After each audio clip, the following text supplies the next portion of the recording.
अस्सलाम वालेकुम। आज हम एक बहुत ही दिलचस्प किताब रूहानी इलाज का जायजा ले रहे हैं और ख़ास तौर पर इसके बाब पेश लफ्ज़ के पहले हिस्से पर बात करेंगे। इसके मुसन्निफ जैसा कि हम जानते हैं हुजूर मुर्शिद करीम ख्वाजा शम्सुद्दीन अज़ीमी रहमतुल्लाह अलैह हैं। ये इस पेश लफ्ज़ पर हमारी गुफ्तगू का पहला हिस्सा है। जी वालेकुम सलाम। बिल्कुल, और ये पेश लफ्ज़ अपने अंदर बहुत गहरे नुकात समोए हुए हैं, खास तौर पर इंसानी नफ्सियात और सोच के हवाले से। तो आज हमारा मकसद क्या है, हम किन चीज़ों पर गौर करेंगे? आज हम बुनियादी तौर पर 3 चीज़ों को समझने की कोशिश करेंगे जो मुसन्निफ ने बयान की हैं। एक तो ये कि इंसान सोचता कैसे है, मतलब सोच का निज़ाम क्या है। अच्छा। फिर इरादा कैसे बनता है, यानी इंटेंशन। और तीसरा जो शायद सबसे अहम है कि हम अपने इरादों को खास तौर पर शक की वजह से कैसे छोड़ देते हैं, जिसे मुसन्निफ ने तर्क कहा है। सही। तो आइए शुरू करते हैं। मुसन्निफ हुजूर मुर्शिद करीम ख्वाजा शम्सुद्दीन अज़ीमी रहमतुल्लाह अलैह बात शुरू करते हैं वक्त के तसव्वुर से। वो कहते हैं कि हम जिंदगी को बहुत ही छोटे छोटे टुकड़ों में जीते हैं। ये क्या बात हुई?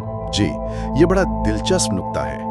वो फरमाते हैं कि हमारी जिंदगी जो हमें एक मुसलसल बहाव लगती है, असल में वक्त के इंतहाई छोटे, नाकाबिले तसव्वुर हद तक छोटे वक्फों या टुकड़ों पर मुश्तमिल है। अच्छा। मतलब सेकंड के भी हज़ार में लाखों हिस्से, और हमारा जहन वो इन लातादाद बिखरे हुए टुकड़ों को पकड़ता है और उन्हें जोड़कर एक तसलसल देता है। अच्छा। और इसी जोड़ने के अमल को, इसी तसलसल बनाने को हुजूर मुर्शिद करीम फरमाते हैं कि ये सोचना या फिक्र करना है। हम एक ख्याल से दूसरे पर, एक लम्हे से दूसरे पर इतनी तेजी से जाते हैं कि पता ही नहीं चलता। तो गोया ये जहन की एक मुसलसल एक्टिविटी है, उन लम्हों को जोड़ना। अच्छा, तो फिर इसी सोच के बहाव में इरादा कैसे बनता है? बिल्कुल, इसी सोच के दौरान जब कोई ज़रूरत या ख्वाहिश सामने आती है तो एक इरादा या इंटेंशन बनता है। मुसन्निफ ख्वाजा शम्सुद्दीन अज़ीमी साहब एक बहुत सादा मिसाल देते हैं। जी। जैसे ख्याल आया, मुझे भूख लगी है, खाना खाना है। ये एक इरादा बन गया। ये एक फैसला है जो इस सोच के तसलसल में पैदा हुआ। ठीक है, तो इरादा तो बन गया, एक सिमत मिल गई, लेकिन फिर आपने तर्क का जिक्र किया था, यानी इरादे को छोड़ देना। ये क्या चीज है? जी, ये बहुत अहम है। हुजूर मुर्शिद करीम फरमाते हैं कि जैसे ही इरादा बनता है या बनने के कुछ देर बाद इंसान में एक और कैफियत पैदा हो सकती है, वो है तर्क की, यानी उस इरादे को छोड़ देने का रुझान। अच्छा, फौरन भी? हाँ, फौरन भी हो सकता है। जैसे खाना खाने का इरादा किया, मगर साथ ही ख्याल आया कि नहीं, अभी पेट में कुछ किरानी सी है, तो इरादा बदल दिया, तर्क कर दिया। सही। और मुसन्निफ के मुताबिक जिंदगी में जो कामयाबी या नाकामी है ना, उसका बहुत बड़ा इन्हिसार इसी तर्क करने या ना करने पर है। और ये तर्क सिर्फ लम्हाती नहीं होता। अच्छा, और इसकी वजह क्या बताइए मुसन्निफ ने, ये तर्क क्यों होता है?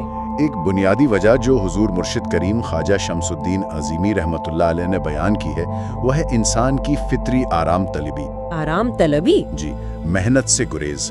इंसान तबान मुश्किल से, तकलीफ से बचना चाहता है। जब किसी इरादे पर अमल करने में जरा सी भी मेहनत या कोई नागवारी नजर आती है ना, तो फौरन जहन में तर्क का ख्याल आने लगता है। ये तो काफी गहरी बात है। इसका ताल्लुक फिर शायद शक से भी बनता होगा। मुसन्निफ ने शक और यकीन का भी जिक्र किया है। बिल्कुल, बहुत गहरा ताल्लुक है। मुसन्निफ के नजदीक हमारे दिमाग का, हमारी नफ्सियात का एक मरकजी नुक्ता या महवर ही शक और यकीन है। अच्छा, वो तो यहाँ तक कहते हैं कि मजहब भी इसी पर जोर देता है। जैसे कुरान पाक में शक से मना किया गया है और यकीन यानी ईमान पर जोर दिया गया है, गैब पर भी ईमान लाने का कहा गया है। सही।